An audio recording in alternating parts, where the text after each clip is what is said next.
العزيز تواجده في المركز الثاني في وصافة الترتيب لدوري زين. هنا الآن المحاولات، اللعبات الجميلة، الله الله،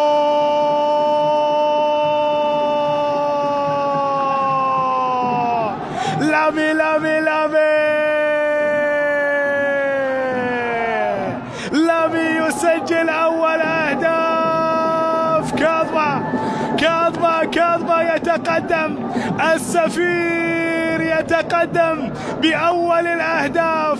يا لها من حطة، يا لها من كرة، يا له من إنهاء. الله على الصناعة، والله على الإنهاء، والله على ديديه، والله الله الله الله الله الله. شوف اللعبة من عامر عبد الله، شوف اللعبة من عامر عبد الله، وشوف الإنهاء من لامي ديديه. لامي كيل يسجل أول الأهداف لكاظمة. كاظمة يتفائل في فبراير، آخر انتصار على العربي في فبراير 2024، وممكن يتكرر الانتصار في فبراير.